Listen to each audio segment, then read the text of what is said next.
Hi, my name is Dan, and I'm a professional life coach for men. And I want to thank you for joining me on this video. If you can see behind me, that's a movie poster for The Hobbit. And I'm kind of a movie fan. And so I thought, in the spirit of a good movie series, I'd give you my origins story. Who doesn't like a good origin story, right? How did that hero get their powers, or where did that enemy come from? Well, my origin story is, how did I become a life coach and why? So I thought I would take a few minutes here and share that with you. Long time ago, back in college, I started out as a psychology major. Wanted to do psychology, counseling, something of that nature. Through a series of events, though, I changed my major to Christian ministries. I grew up in a pastor's home, went to a Christian university, and when I announced to my parents that I was changing my major, my mother said to me, "Well, are you called to preach?" Am I what? Am I called to?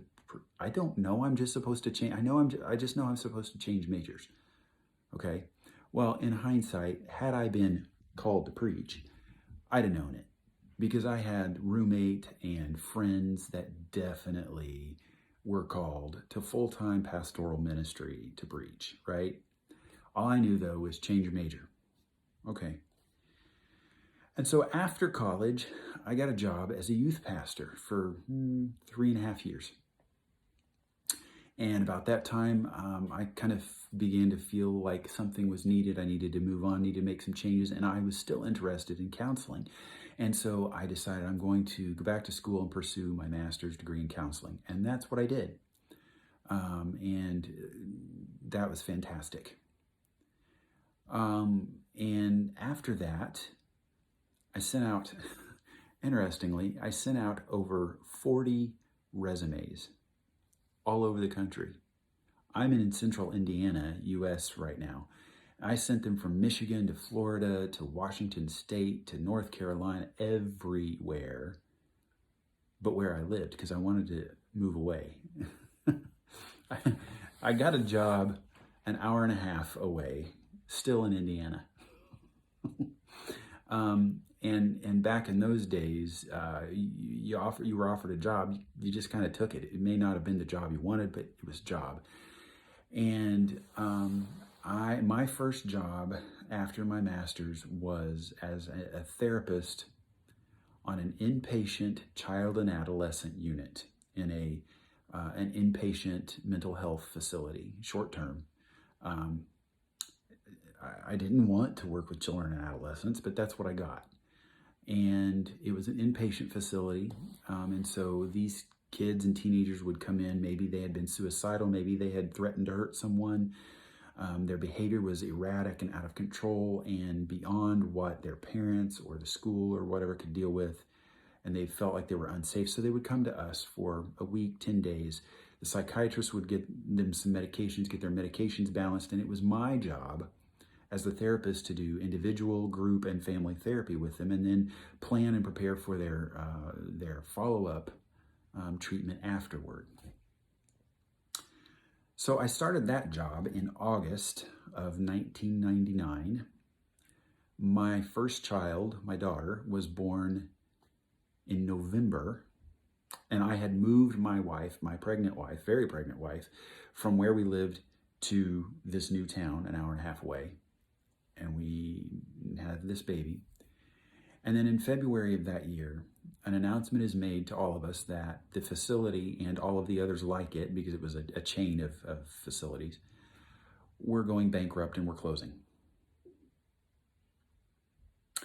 And I think my last day there was somewhere around the 15th of March, 2000.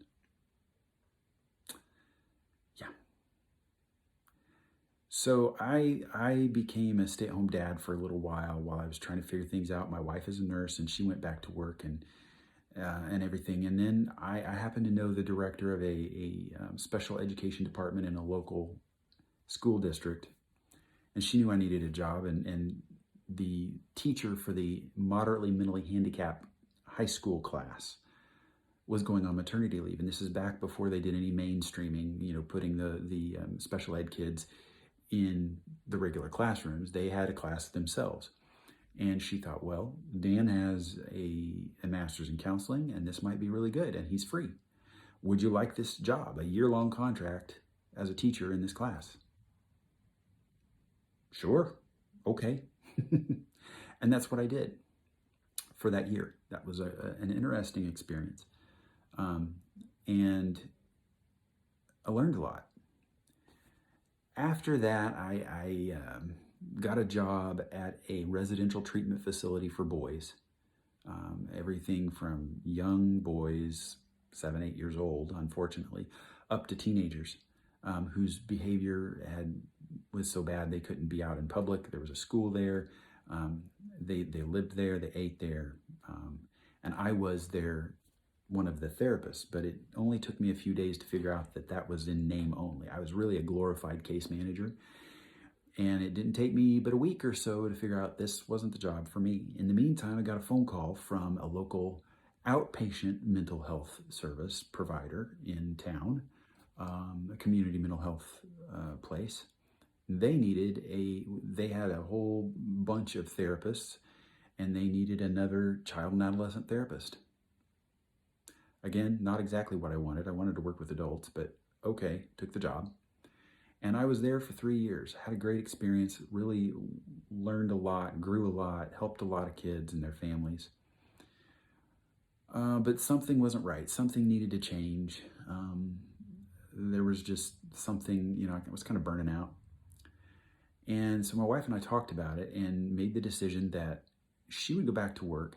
I would become a stay-at-home dad. And for reasons of our own, we were going to homeschool our kids. And so I became super dad. I did the cooking, the cleaning, the teaching, and took care of all of that for a number of years. And then as they got older, around high and middle school age, there were some things that they needed that I just couldn't provide them. We needed to do some testing and things like that, and so we put them into public school at that point, and that was a great decision. But in the process, I went back to my roots. The church down the road from our house needed a pastor. And my wife and I both looked at each other because we had both heard the same voice from heaven tell us, yeah, you could do that. I became the pastor of this little country church a mile down the road for 5 years. And after that, I pastored another church for 3 years. And I'm a pretty good pastor, if I do say so myself. I can preach a good sermon. I have no problem visiting someone in the hospital or the nursing home, or even going to the funeral home with grieving families. I have no problem with that at all, and can do it and do it well. I can even lead a board meeting, but there are parts of pastoral ministry that I just didn't love. And being a full-time pastor is not something that you just wake up one day and decide, hey, I'm going to be a pastor. Not a lot of kids grow up saying, what do you want to be when you grow up? Oh, I want to be a pastor. Not a lot of kids are like that. And because you're dealing with the spiritual aspect of people's lives, it really is a calling. It's something that you have to feel called to. And it was about the end of that 3 years that I began to feel like something, again, needed to change because this wasn't quite right for me. A friend who knew that I was thinking this said, well, have you ever thought about coaching? At that point, I didn't even know what coaching was. And he got me hooked up with this coaching training institute, and I looked into it, and the more I looked into it, I thought, wow, this is really great. This is perfect. This is fantastic. And so I began to do some training. Now, here's the key. The purpose of my life is to help people live a more fulfilling life. And that's not something that I knew years ago. That's something that came to me even within the past couple of years as I spent some time thinking and processing it.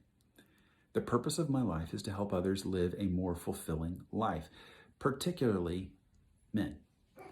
Even as a youth pastor, I wanted to start a men's ministry. As a pastor, I had a specific men's Bible study that I led and really enjoyed. As a therapist, one of my most favorite times, I did get to work with some adults, by the way, was when I had a dad or a man sitting in my office and could work with them about different issues and things like that.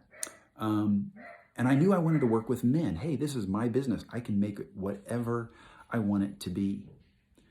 And so my purpose in life is to help people live a more fulfilling life. And if you think about it, I did that.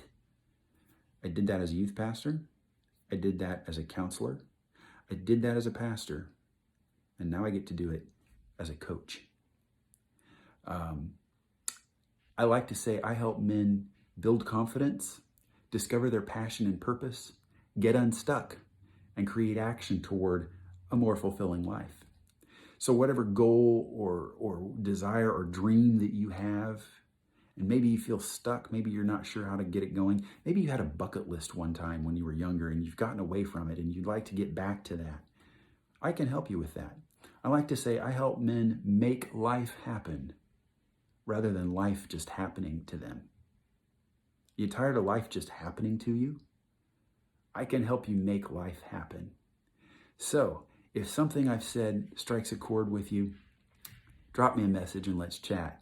That's my origin story. That's how I became a life coach, and I love what I do. Listen, there were parts of those other jobs that I loved. There were other parts of those jobs that I thought, hey, this is great.